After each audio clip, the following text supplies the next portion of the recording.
শহর জুড়ে চারিদিক নগরায়নের ছোঁয়া, কিন্তু রাস্তাগুলির জীর্ণ দশার দিকে চোখ পড়লেই বুক কাঁপে। একই টানা বৃষ্টিতে দিকে দিকে জল জমে হাবুডুবু খাচ্ছে কলকাতা।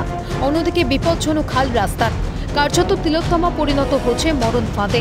সম্প্রতি পার্ক স্ট্রিটের মতো ব্যস্ততম রাস্তায় দেখা দিয়েছিল ধস। এবার দেখা গেল ইএম বাইপাসের অধিকাংশ রাস্তায় ভগ্নদশায়। চিংড়িহাটা, সায়েন্স সিটি, ভিআইপি বাজার, মুকুন্দপুর, অজয়নগর, পাচুরি এলাকায় রাস্তার পিচ উঠে তৈরি হচ্ছে গর্ত। তাতে আবার জল জমে থাকছে, ফলে সমস্যায় পড়তে হচ্ছে নিত্যযাত্রী থেকে গাড়ির চালকদের। টানা বর্ষণের জেরে রাজ্যের বিভিন্ন রাস্তাঘাট কার্যত বেহাল পরিস্থিতি তৈরি হচ্ছে। জেলার বিভিন্ন প্রান্তে যেমন এই ছবি রয়েছে, তার পাশাপাশি কলকাতারও কিন্তু রাস্তাঘাট বেহাল হচ্ছে। এই মুহূর্তে আমি রয়েছি ইএম বাইপাসের ওপর। ইএম বাইপাসের রাস্তা কেমন সেই ছবিটা এই মুহূর্তে তুলে ধরছি। গাড্ডা কতটা গভীর পর্যন্ত হচ্ছে সেটাই আমি একটু দেখাবো।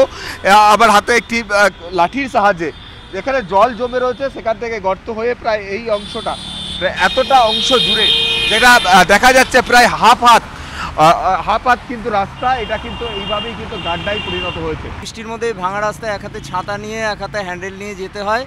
তারপরে এটা একটা বাইপাস রোড, খুবই বিজি রোড, ব্যস্ত রোড।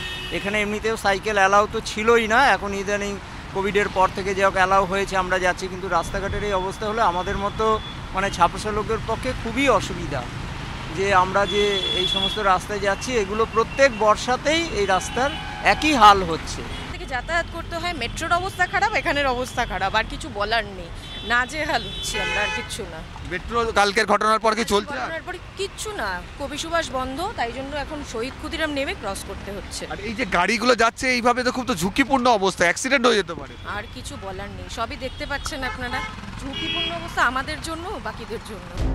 দুর্ঘটনার আশঙ্কায় বেশ কিছু এলাকায় ব্যারিকেড দিয়ে সতর্ক করা হচ্ছে পুলিশের তরফেও। সাধারণ মানুষের অভিযোগ, প্রতি বছর সামান্য বৃষ্টি হলেই ভেঙে যায় রাস্তা, ঘটে যায় দুর্ঘটনাও, তবুও প্রশাসনের কোনো হেলদোল নেই। দুর্ঘটনা তো অবশ্যই ঘটতে পারে, দুর্ঘটনা এগুলোকে ঠিক করা তো উচিত।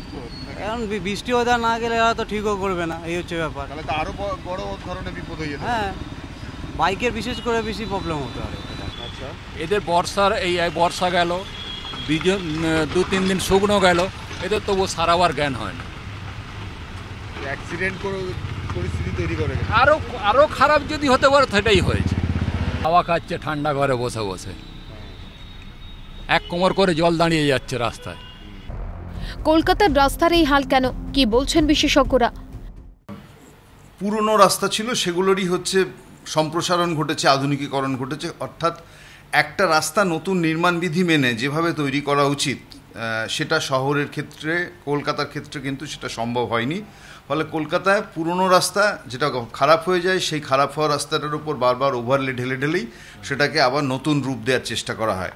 এই সারফেস ড্রেনেজটা যদি এনশিওর করা না যায়, তাহলে হচ্ছে যে রাস্তার হাল ফেরানো সম্ভব নয়। অর্থাৎ বেহাল নিকাশি যদি থাকে, তাহলে কলকাতার রাস্তার হাল কোনোদিন ফিরবে না। পুরসভা সরকারকে তৎপর হতে হবে যে শুধু রাস্তার উপরের অংশের স্বাস্থ্য পরীক্ষা নয়, রাস্তার নিচে যে বা যারা আছে, যে ইউটিলিটি সার্ভিসেস, যে লেয়ার্সগুলো রয়েছে, সেগুলোরও স্বাস্থ্য পরীক্ষার দিকে নজর দেওয়া।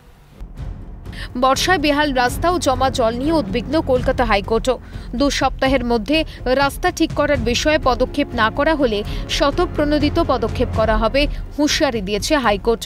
রিপোর্টও তলব করেছে আদালত, কিন্তু তারপরেও রাস্তা মেরামত করার কোনো পদক্ষেপ নজরে পড়ছে না।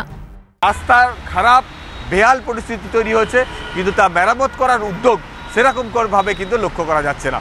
ক্যামেরায় গোপাল সেনের সঙ্গে মফিজুল ইসলাম, ক্যালকাটা নিউজ, কলকাতা।